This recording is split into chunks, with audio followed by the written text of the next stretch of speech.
Gary Stone, you're listening to Darts World Weekly Podcast.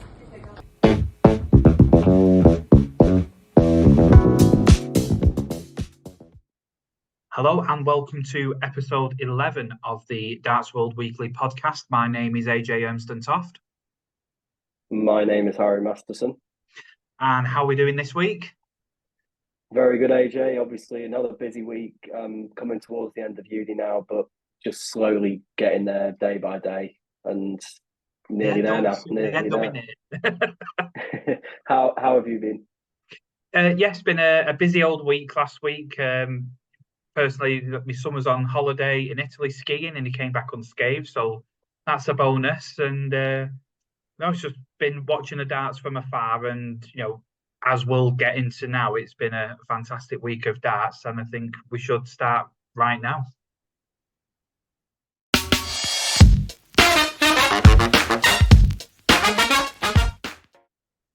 So, as we always start the podcast with the Premier League that was last week, and it was in Manchester, and what an evening of darts. Very eventful for us in Manchester last week. We got a 9-darter, Luke Littler making it a double, now top of the Premier League as well. And everything's sort of now starting to fall into place for him in his debut campaign this time. Yeah, both Luke's, both debuts, both doing tremendously well is the synopsis of that.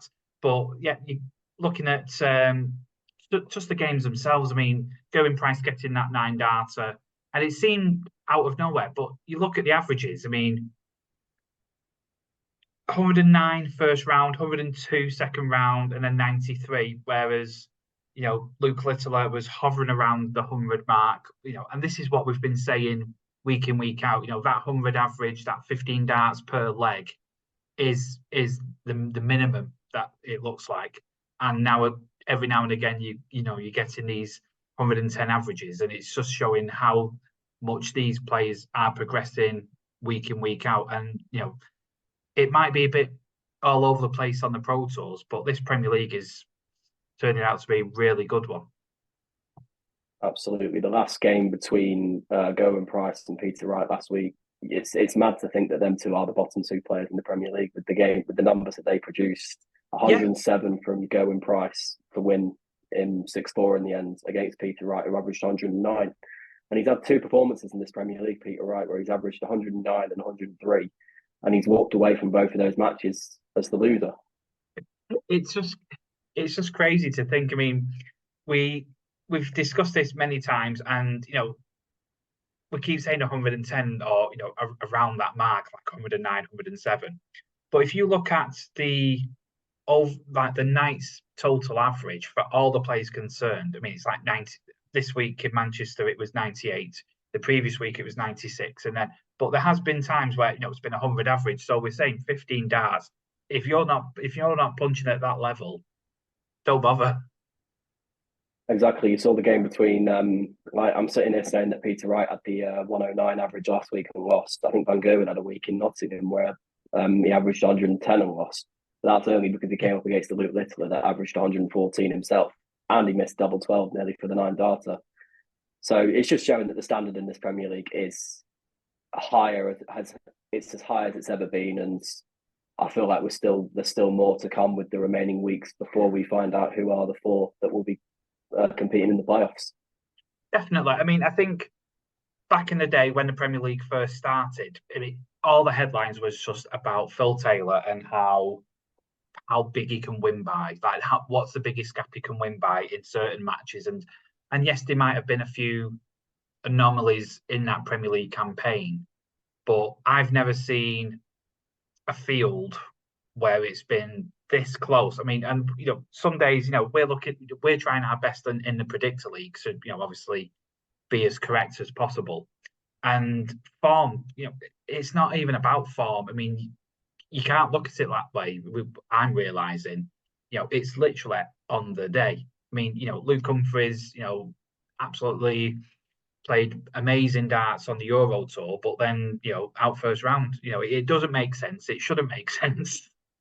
But it just shows how well these 8 players are playing But it's still the league table still looks right, if that makes sense. It's like you're going to have these odd games where something might happen. Like a loss that might be perceived as an upset, but that top four is the top four. I think they have the best top four performing players, and it works out. But even though you have these results and anomalies like 110 averages, and you're going, how are they not in the top four? But then you realise no, because he had a 114 average.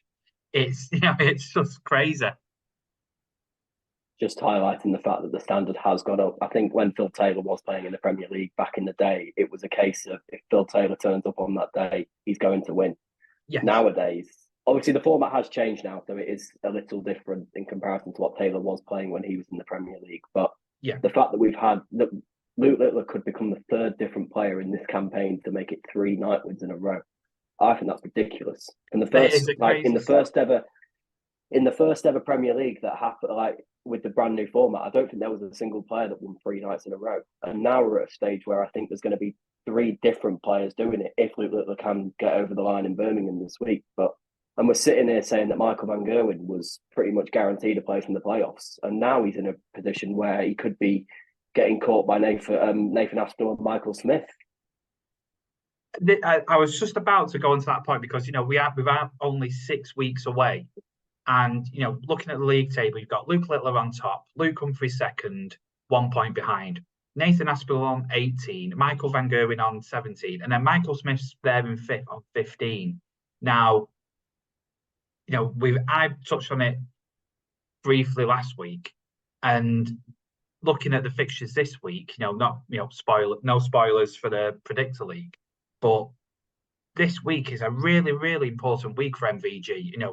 If the results don't go his way, if he loses and Nathan Aspinall wins, and all the different contexts, and it could be looking like Michael Van Gerwen with 3 Premier League night wins being out of the top 4. That Absolutely is insane. Ridiculous.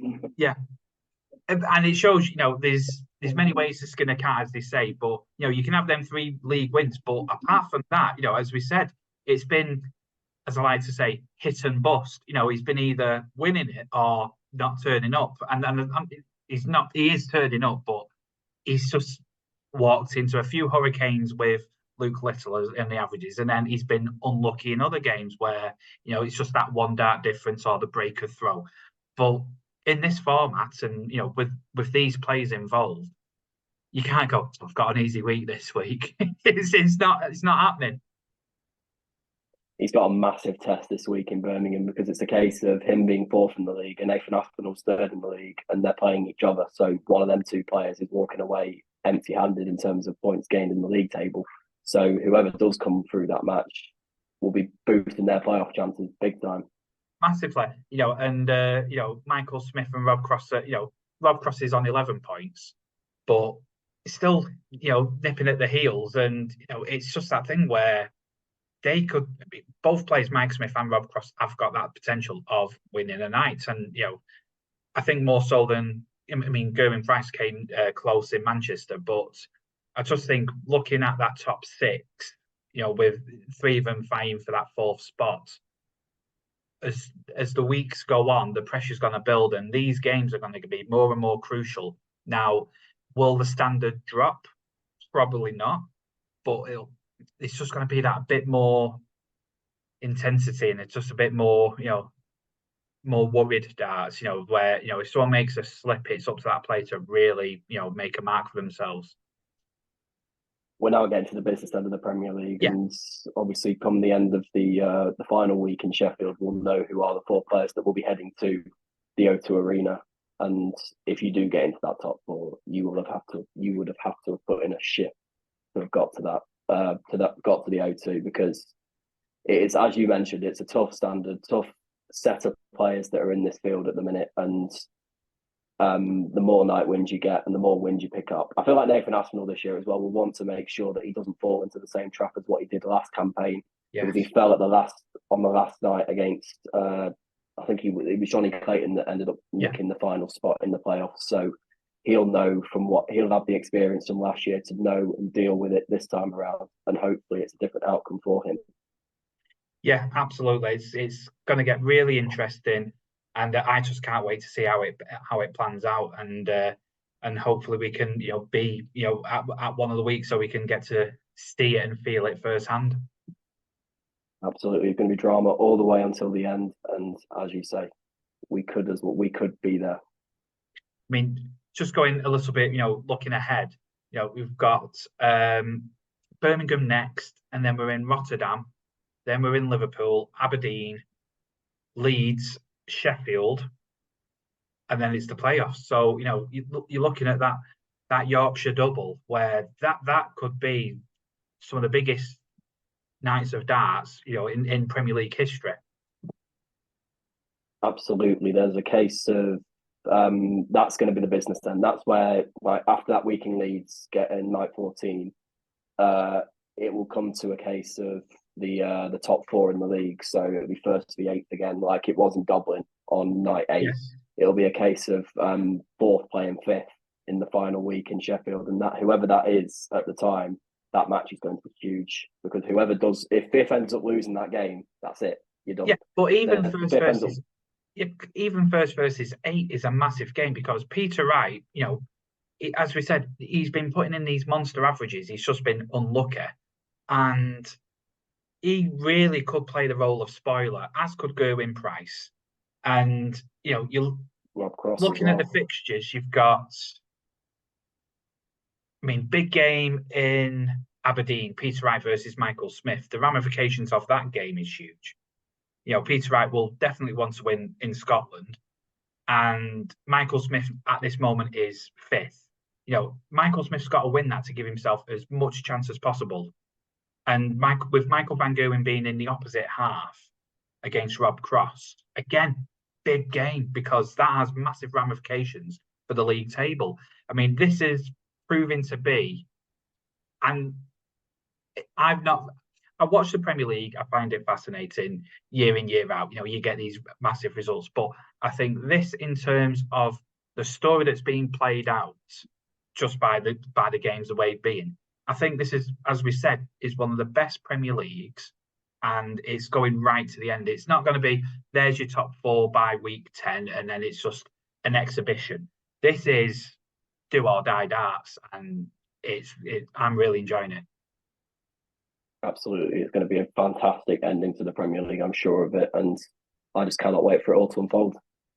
So, obviously, the Premier League is turning out to be one of the best of this year. And speaking of Premier Leagues, we have a competition here at Darts World for our viewers and listeners. And what a prize we have got for you. We've got 3 prizes.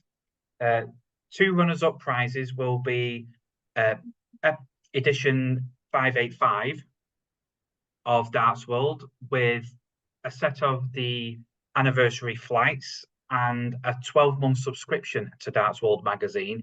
And for the first prize, we have got a signed edition by Luke Humphries of 585 to go along with the flights and a 12-month subscription.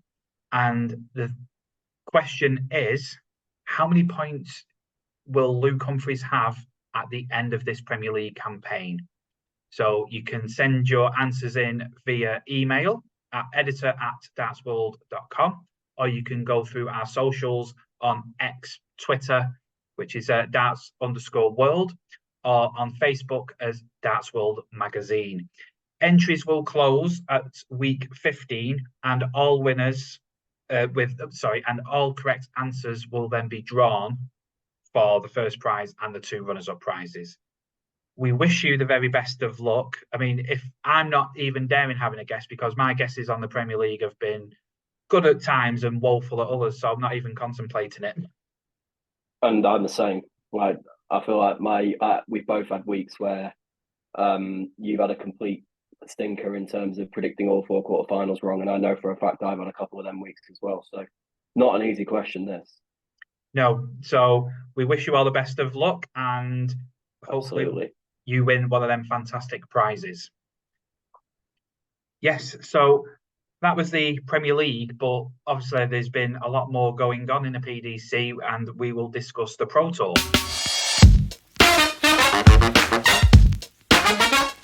So we had events 7 and 8 this week, with Chris Dobey winning event 7 and then Danny Noppert winning event 8. But over the 2 days, again, multiple 9-darters, big checkouts at big moments.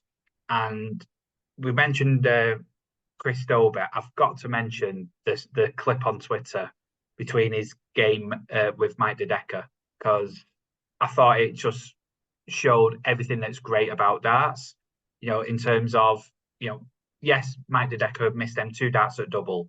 Chris Dobey, he didn't, it was a troublous visit beforehand, but he set up a 170, because there's always that chance. And boy, did he take that chance. And the bullseye was absolute pin middle. It reminded me of John Lowe back in the day. If you can watch clips of John Lowe hitting bullseyes on YouTube, and you can see it is right in the middle. It's bull of bull, as I like to call it. And Mike De Decker's reaction was the same as mine, because I just thought, that is disgusting. It was just filth. It was just filth, and that's all I can describe it as. But his reaction was brilliant, and and Chris Dobey's reaction was great. And they said you could see him conversing, and it was just darts done the right way. Absolutely, as you mentioned, it was taken in very good spirits, and it's nice to see that the players nowadays, like that shot. You mentioned big checkouts at big moments. I don't think you get any bigger than that checkout. It was 5-all in the game. De Decker had missed 2 darts at double 16 to win the match, and then Chris Dobey ended up going on to win the whole tournament as well. Yeah, but that game would have been the turning point. Like, if you look at it and think when a player wins the World Championships, like Luke Humphries did recently, you always have that one game where you get tested to the brink, and he had 2 against Joe Cullen and Ricardo Pietrezco. Yes. And I would say in that tournament, Chris Dobey, that was the game that he was pushed all the way. And De Decker played amazing, and the fact that he ended up losing that game it's fair play to Chris Dobey. What a shot to take him out. But De Decker's, and the way that De Decker did handle it in terms of the way he lost the game was fantastic to see. And I'm sure that there's going to be many more moments on the Pro Tour this year where lots of players take defeat in good spirit, because the darts on show is just ridiculous at the moment. Yeah, and they are playing for massive amounts of money. I mean, for some people, the pressure of that is the biggest thing. But these players now they're just playing darts, and it's great to watch. I mean, but you look at the Players Championships order of merit, so that's based on just the Players Championship events of this year. You've got Ryan Searle at the top, then Gary Anderson, then Chris Dobey, Raymond van Barneveld, coming back. It's the biggest comeback since Lazarus, as they used to say. Damon Heta, Danny Noppert, Luke Littler, who's had a stormer of 4 months in the PDC, Ross Smith, Dave Chisnell at 9, and Gene Van Veen at 10. I mean, and that top 10, you're going, where's the Premier League 8 apart from Luke Littler? But that shows you how. And I know a lot of some of them have missed certain events, with the Premier League and having a week off, etc. And completely understand that. But you look at that top 10 and you're seeing one of the Premier League 8. You're going, my God, how far down this field of quality is there? And we know, as we say week in, week out, it's right from top to bottom. 30 events through the year, and we've had 8 different winners on the Pro Tour so far. Danny Noppert and Chris Dobey becoming the latest players to pick up a success. But a mad stat is that none of the top 4 in the world at the minute, so none of Luke Humphries, Michael Van Gerwen, Michael Smith, or Nathan Aspinall have picked up a win in any of them 8 events. But we've still had 8 different winners. Luke Littler is the only player in the Premier League to have won a Pro Tour, as you mentioned. Luke Humphries lost in the final yesterday, so he was very close. I think that's the first final he's reached on the Pro Tour this year. Yeah, and I feel like there's not been many years where there's been 8 different winners on the Pro Tour in the first events. I feel like there'd have been a year where there's been a couple players just win 2 in the opening. Yeah, an amazing weekend where they win both, or so it's like it just looks like Chizzy was just winning constant, at one point, and Yeah. Gary Anderson at the latter part of last year just seems to just go on the charge. But as you say, 8 events, 8 different winners, and Ryan Searle being the more consistent with multiple finals visits and getting into the latter stages, hence why he's top. But looking now at the Pro Tour, the main order of merit, should I say, you've got Luke Humphries at top, Michael van Gerwen second, Michael Smith third, Nathan Aspinall fourth. None of them have won an event yet, as you say. Gerwin Price fifth, Rob Cross, Dave Chisnell, Peter Wright, and Dimitri Vandenberg at 9. And then, because of recent results, Damon Hetter's now in the top 10. Yeah, and it's you just look at it now, there's nothing in it. No, there's nothing in it at the minute, and I feel like there's going to be a few more twists and turns. Like, I feel like there's going to be a couple of non-ranked, non-seeded players that go all the way to finals and potentially win. I remember a year where Scott Williams won an event and he wasn't even a tour card holder. And you also had Danny Jansen as well go deep in a couple of tournaments. And then you look at the occasion of where there's going to be a player that wins like 2 events in one weekend. You mentioned Michael Smith doing it.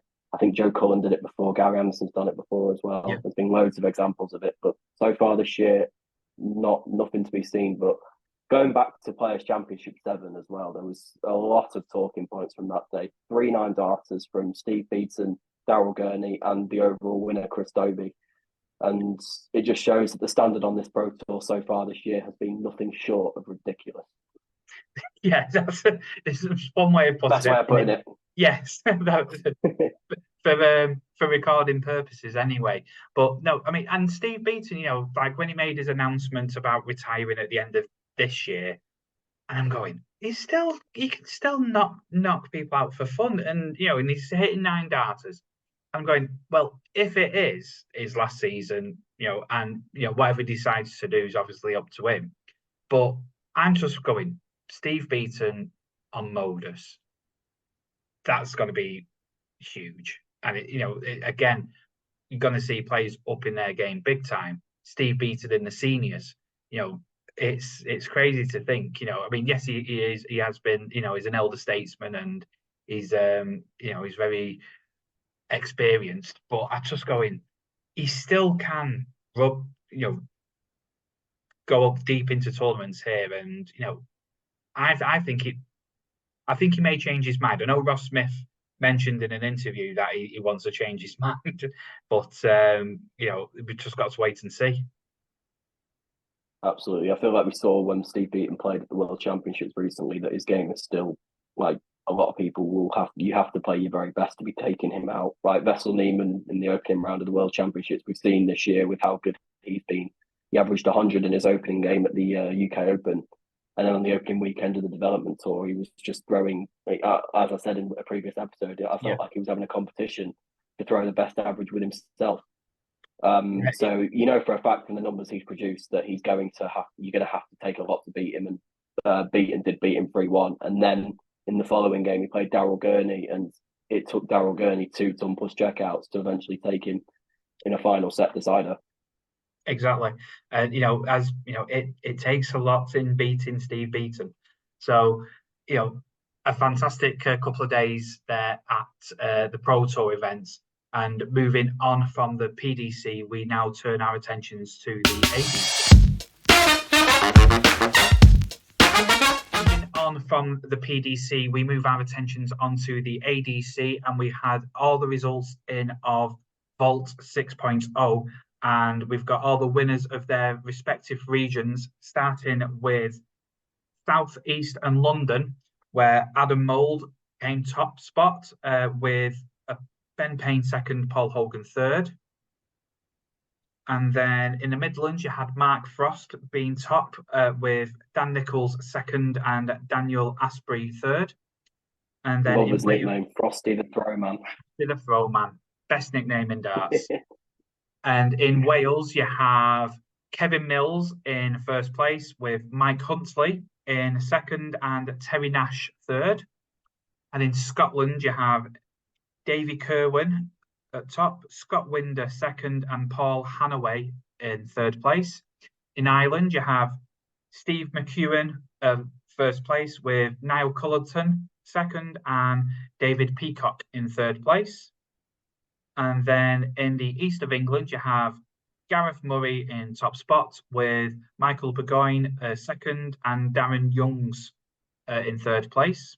In the northeast, you have Carl Coleman top spot, with Carl Small and Jacob Cooksey in third place.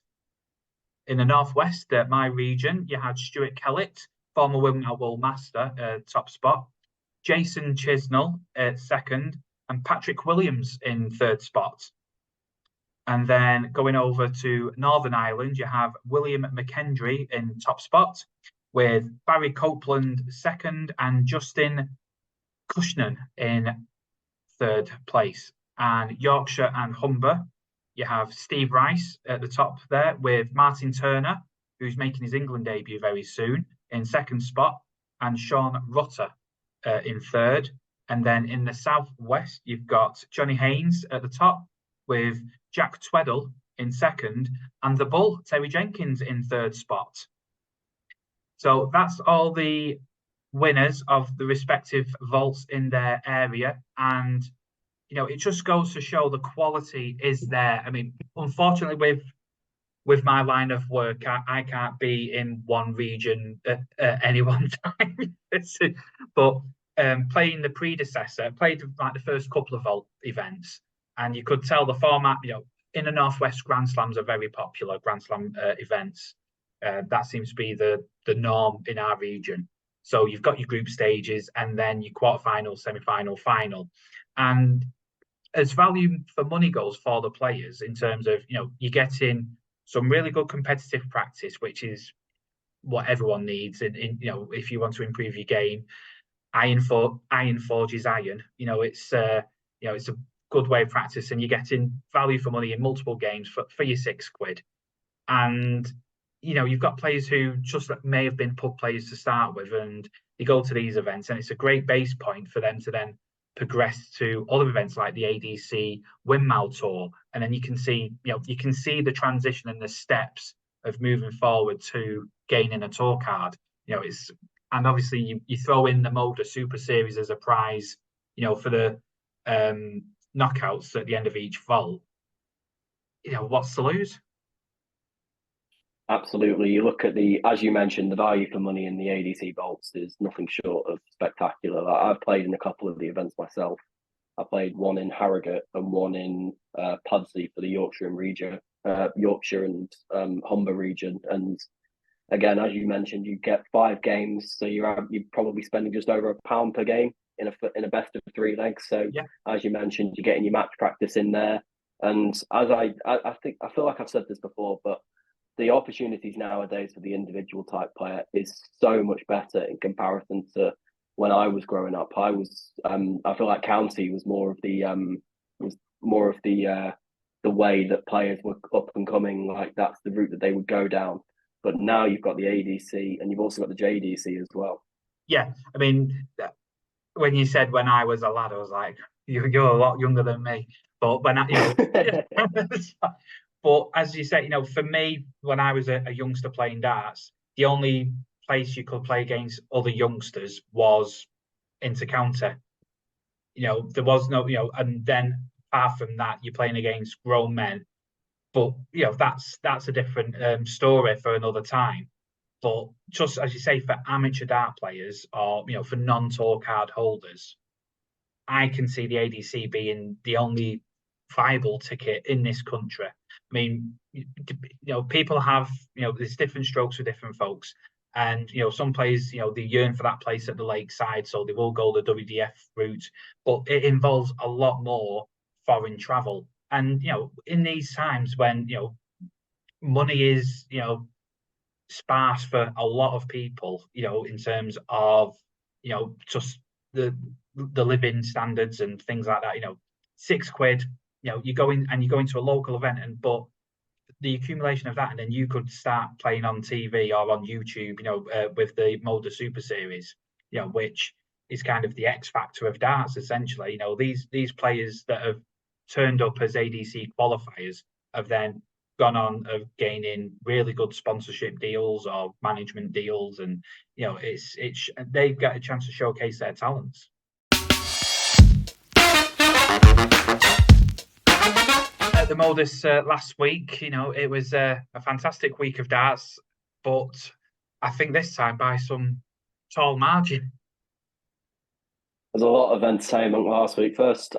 Was it the first ever 9-dart shootout last week? I feel like there's never been a 9-dart shootout at the on a finals night of a Modus Super Series before, but I think there's been a couple, because I know Lee Shewan, who's a local player my way, he was involved in one. I think it was with Andy Hamilton and can't remember the third, but there has been a few, but I think that in this series of events, I think it's the first one. Yeah, it was this time around, it was between Jimmy Van Schie, Daryl Pilgrim, Kurt Parry. Jimmy Van Schie ended up going on to win the whole thing. He won against Tom Sykes 4-2 in the final with a very good performance from Jimmy as well. It was a 96 average. But that 9-dart shootout was massive because that group had gone literally all the way, same legs difference. All three players had won a game. And it was Daryl Pilgrim, unfortunately, that did miss out. Yes, unfortunately, and and he's one of the players that is, he's a repeat customer of the Modus Super Series, he's a repeat participant. And again, he's a really strong player. He's doing really well on the Challenge Tour, and for possibly people a little bit more in the know, they would have gone up Daryl Pilgrim. This is his one. But unfortunately missed out. But Jimmy Van Schie in the semis beating Martin Adams 4-0. And Tom Sykes beating Kurt Parry 4-3, respectively. But you've got to say that his performance was very high. It's very high standard, and I think this Champions Week is the most that's going to be in a couple of weeks' time. Is going to be one of the most interesting Champions Weeks because of just who's in there. Never mind, the standard of it. Absolutely. Jimmy has now joined what is turning, as you mentioned, it's looking like a fantastic Champions Week. You've got Neil Duff in there. You've got Bradley Roos in there as well, 2 WDF world champions. Yeah. You've also got Reith Robinson, Conor Heenahan, that's hit a 9 on the Super Series stage before, so he's no stranger to the Super Series stage. And then you've also got Andreas Harrison that won last week. So a bit of a mix. You've got some European qualifiers in there as well as the WDF World Champions and a 9-darter. A player that's also hit a 9-darter on the stage before. So it's looking like a fantastic group so far, and there's still more players to come. Yes, definitely, and it's going to be very, very. As I said, I'm really looking forward to it. For me, the Modus Super Series, as good as it is, it is very hard to keep up with when you've got the PDC going weekdays now and, all the other events, but that finals night is always a good night of darts to watch. But I think this, as you said, this Champions Week, this is, make high recommendation of watching this because, I think the standard is going to be similar to a Pro Tour, give or take. In terms of the averages, I think, you're going to be seeing a lot of 90s, mid to high 90s averages. And, this is tremendous warm-up for the players for Q School. I know we're only in April, but, you've got to get as many reps in as possible. And if you being a repeat participant in these Modus Super Series, what better way of practice for events like Q School? Absolutely. And one thing I will say about this series as well is this has been very competitive. I mean, it's not often that you see both players that reach the Champions Week final in Series 6 both not qualify for this Champions Week, because Tom Sykes and Scott Taylor were the 2 players that featured in that final. Scott Taylor lost in his weekly final to Neil Duff, and now you've had Tom Sykes also lose, this time to Jimmy Van Schie. Yeah, it just shows, that the talent pool is vast and wide, and the selectors are, with the help of the ADC events, they seem to be getting the right players and that they're bringing their best game. Exactly. I feel like you have to earn your right to be on the Modus Super Series stage, which basically gives more players it basically brings the competitive aspect to it knowing that you have to earn your place, and that's what these ADC vaults are doing. You've also got the ADCs in Europe as well that are also holding their qualifiers.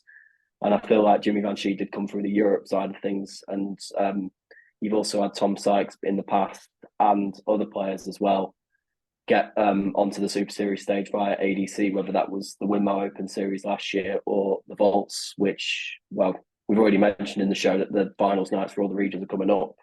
So we're going to get 13 more players that are going to book their places for probably the next series. Yeah, I mean, obviously, my wheelhouse is the Northwest Darts. That's where I live, and that's where I know a lot of players from. And you look at that top 32 that go into the qualifiers, and you're going, who's going to win that? And it's the same for Yorkshire. And I haven't got that much information on other areas, but you see the names, and you're just going, this is going to be an interesting day of darts. For them 32 players, and them qualifying events, they're best of 11. So you've got to be mustered to win it, and then the format drops for you in terms of playing best of 7, but the quality will not drop. No, the players that are going to be competing on the Motor Super Series stage, and then you've also got the players that are qualified for the finals day. It's all going to be strong because the top 32 that have to qualify from their region will have had to have put in the work in the 7 weeks prior to get there in the first place. So they're going to want to be coming through that finals night as much as the player that comes at the top of the rankings. Absolutely. And, we look at the players that have come from the Modus and have been doing really well in the PDC. I mean, obviously, Luke Littler is the headline of that, where he won 2 on the spin and nearly won 3 on the spin, which could happen this week, but that's later on.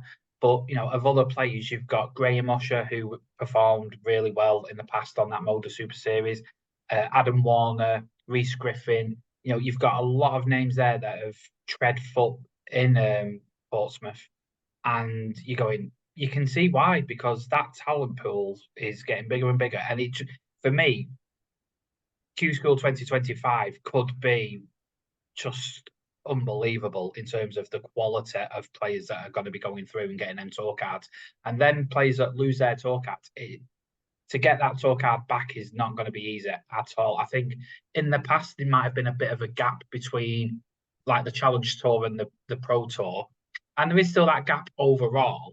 But I think that top 5% of Challenge Tour players that go on Modus and do all other events, I can put them in that top 1 to 8 of Pro Tour, and I think the majority of them will be fine. Well, you've had players in the past, like you've had Keegan Brown and Steve Lennon. They both lost their tour cards, and well, I think Keegan Brown lost his last year and regained it via Q School, and then you had Steve Lennon this year in the opening final stage tournament go and reclaim his straight away. But as you say, it is not easy to get your tour card back. Like there've been other examples where they've it's not been the same way as Steve Lennon. Like you've had Connor Scott, who you've seen play on the Motor Super Series stage. And then I think it was last week that he played. He moved into Group B, and he just couldn't find a win in any of his games. I think he got 1 win overall from the 2 days. Yeah, if you know Connor Scott and we've seen him play on the Modus, we've seen him in different events, and he is a top quality player. And if players like him can struggle, it just gives him 2 options. He either gets better, and this is what makes the ADC more interesting, because you've got these players who are trying to build up their game back for Q School, but in that process, you're getting a few more appearances on YouTube or on streaming sites for it, and it just improves your game no end. Absolutely. Again, it's going to be a fantastic remainder of this series, and we wish all the players all the best that will be competing this week and all in the future weeks as well. Yes, very much so. Very much so. So that was the week that was, but now we really have to get our thinking caps on, because it is the Premier League Predictor League.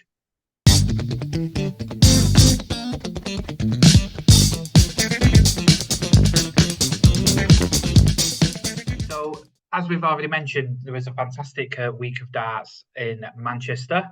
at the AO Arena, and we'll briefly go over the results with the quarterfinals, with Nathan Aspinall beating Rob Cross 6-3, Luke Littler beating MVG by the same score 6-3, Michael Smith beating Luke Humphries also 6-3, and then Gerwin Price beating Peter Wright 6-4, and how that affects the points for them respective games. So the first game, Nathan Aspinall, Rob Cross.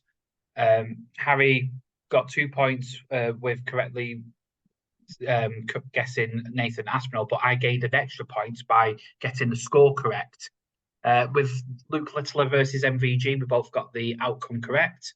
With Michael Smith, Luke Humphries, we both got the outcome wrong, with Luke Humphries losing to Michael Smith 6-3. And that was one of them that I was deliberating on whether, to go with a Manchester treble, as we're so used to it in Manchester. And I can see that. And then the last game, I got correct outcome with Gerwin Price winning, but Harry gaining the extra point there. So all equal on points, but then my man, Luke Littler, wins the week and gets me them 3 extra points.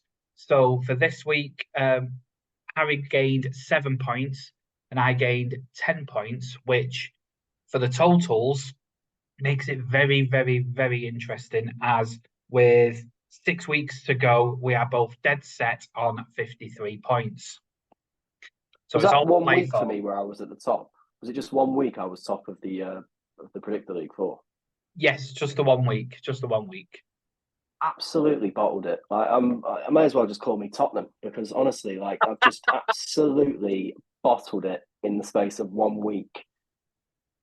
Well, we didn't do. We got 3 of the outcomes right, together. But you keep looking at one Luke, and I keep looking at another Luke. But my Luke beat your Luke this way. I feel like last week as well, every game was 6-3 apart from the one that I predicted right. Every single game, that seemed to be the score. Yes. So if we just said the same score for every single game, chances are you're walking away with max points. But we weren't to know that when we predicted last week. Exactly. That's why it makes it so interesting. But moving on to Birmingham at the Utilita Arena, we have Peter Wright versus Luke Humphries, Rob Cross versus Luke Littler, Gerwin Price versus Michael Smith, and MVG versus Nathan Aspinall. So for the first game, Peter Wright versus Luke Humphries. Harry, who have you got and why?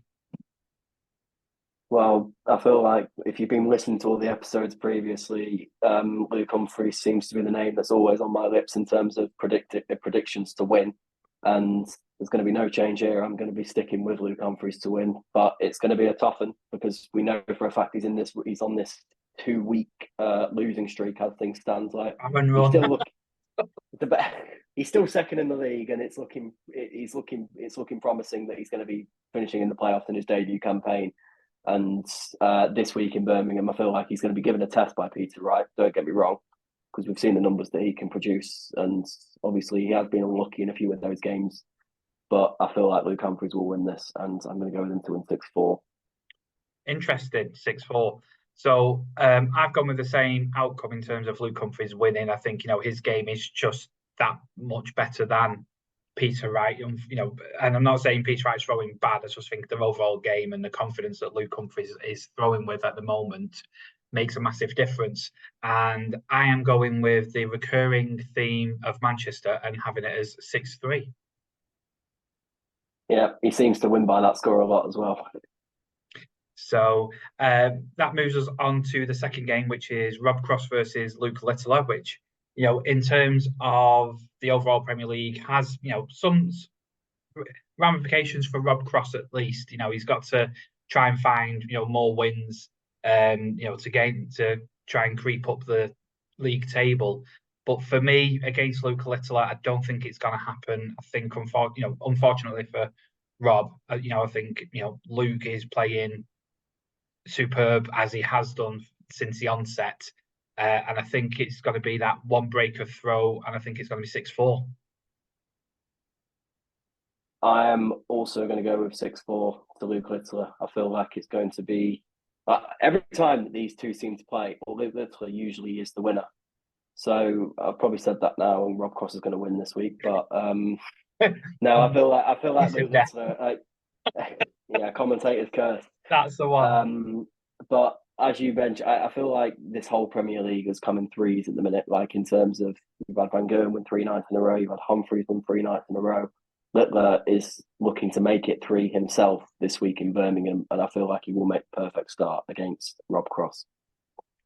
Okay, so moving on to the bottom half of the quarterfinals, you have Gerwyn Price versus Michael Smith. And again, this has ramifications, for Michael Smith's aspirations of top 4. But I think, he's got the game now, and I think he's finally used to them new darts from shot. I think, he looks more comfortable. He looks, more at ease with them. I think, when you've thrown with a new dart, you have that honeymoon period where you can't miss a thing.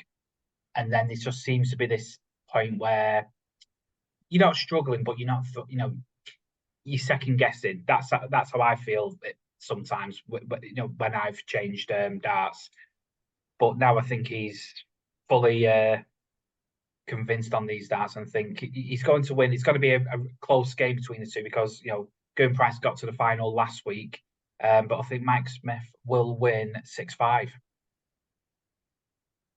I'm also going to go with Michael Smith, but again, as you say, this is a very close game. Gerwyn Price is coming into this on the back of a 9-darter last week in Manchester, and then he's also hit 113 average on the Pro Tour this week, so he's definitely not short of the form at the minute. Exactly. But I feel like, as you say, Michael Smith has got more to lose in this game. He is the one that is fighting for them playoffs as things stand. I think Gerwyn Price, at the moment, I feel like he's given himself a bit too much to do. Whether he puts together a run to actually get back into the top 4, who knows? It could happen. But I'm going to go with Michael Smith to win this. And because I feel like every time I go against Michael Smith in this Premier League, it always backfires on me. Because every time I seem to back against him, he ends up winning. Like last week, I predicted him to beat Luke Humphries. In fact, I predicted Luke Humphries to win the whole night. Michael Smith gets one of him in the quarterfinals, and that's over in the space of that.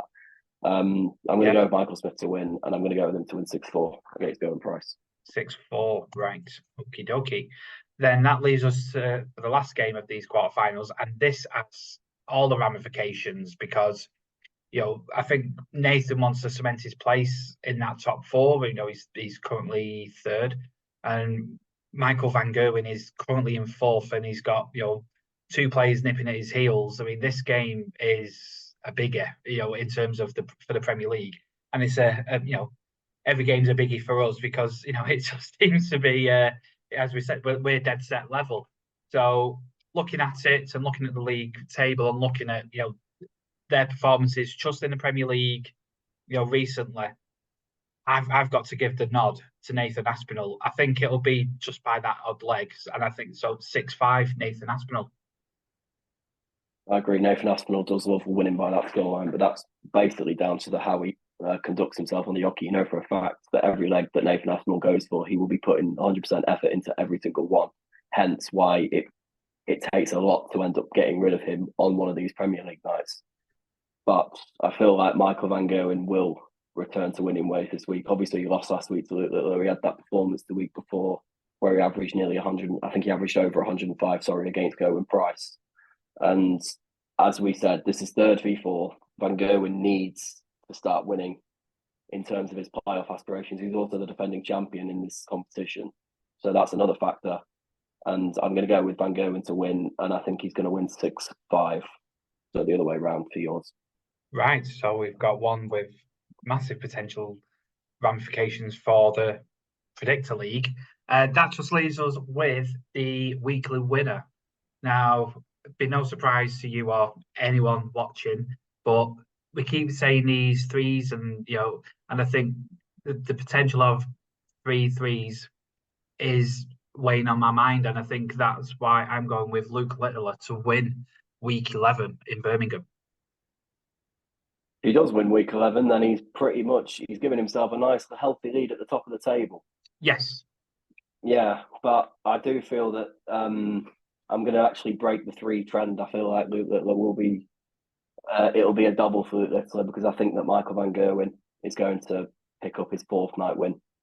I Very just feel like it's a very interesting. Well, guess what? It's a surprise. I'm not predicting Luke Humphries for a change to win a Premier League night, so that's already a shock in itself. But no, I'm going to go with Van Gerwen. I feel like, as I said earlier on, he's the defending champion in this competition, and he needs wins badly now. You've got Michael Smith chipping at your heels. You've also got Nathan Aspinall, Luke Littler, and Luke Humphries that are all ahead of you in the league. So the pressure is on him, and I feel like he's going to deliver, and he's going to win his fourth night in Birmingham. Interesting, very interesting. So they're all locked in and loaded. Now we've just got to enjoy a fantastic night of darts in Birmingham. That's the hard bit. Yeah, much like that. So there we have our Predictor League, and that just leaves us to say thank you very much. And it is game, shot, and match for this episode.